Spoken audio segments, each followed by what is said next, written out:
Human Trafficking and the 20th Century Slavery, Miriam Khalid.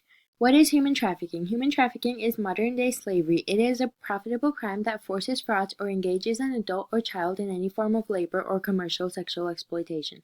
The victim could be anyone. Nationality, gender, or even age does not matter to sex traffickers. This crime is happening everywhere in the United States. Types of human trafficking: sex trafficking, domestic servitude, forced labor, bonded labor, child labor, and forced marriage. Sex trafficking is when children, women, or men are forced into commercial sex industries without their consent. Domestic servitude is when home employees are forced to serve and are lured into thinking that they have no other options than to work in the home.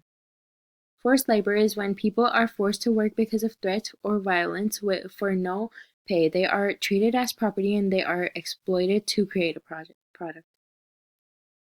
When individuals have to work in order to pay off a debt and are unable to leave without paying the debt, this is called bonded labor. When women and children are forced to marry without their consent, it is forced marriage. Any kind of above enslavement of a child is referred to as child labor. It is considered a huge crime in the United States. Cases in the U.S. A 26-year-old man named Devin Caldwell was sentenced 18 years in prison for human trafficking in Norfolk, along with other cities. According to court documents, between September 2015 and August 2016, he worked with 3 different people to pimp women to different hotels. He provided them with food, clothes, and drugs.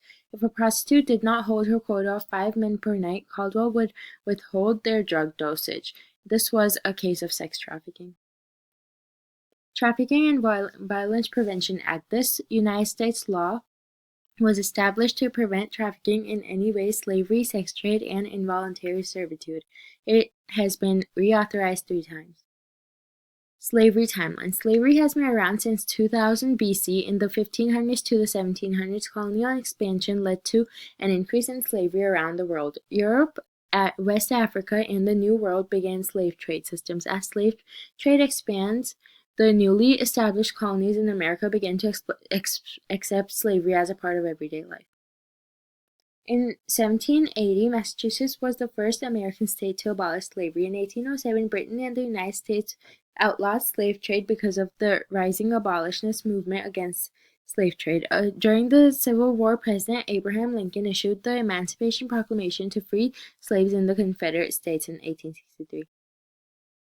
The year that the Civil War ended, the 13th Amendment abolished slavery in the United States. In 1926, the League of Nations began the Slavery Convention, asking all nations to sign it and suppress all kinds of slavery. In 1996, the World Congress Against Commercial Sexual Exploitation of Children is held. In 1997, the United States banned imported goods made by child bonded labor. In 2000, the U.S. Congress passed the Trafficking Victims Protection Act to combat the trafficking of persons as a form of modern slavery. In 2001, Slavery: A Global Investigation, being the first major documentary on human trafficking, is released in the US and Europe. In 2002, the International Initiative to End Child Labor in Factories begins with anti-slavery groups and major chocolate factories working together. The U.S. State Department's first Trafficking in Persons report studies how effectively nations have tackled combating human trafficking in 2002. In 2011, the state of California requires their companies to make sure that trafficked individuals in other countries such as China do not produce their products. That same year, Chinese police broke up about 3,200 trafficking gangs to save more than 24,000 abducted women and children. In 2012, in a landmark speech, President Barack Obama called human trafficking modern-day slavery and announced new steps to combat exploitation of more than 20 million workers and children in the United States and abroad.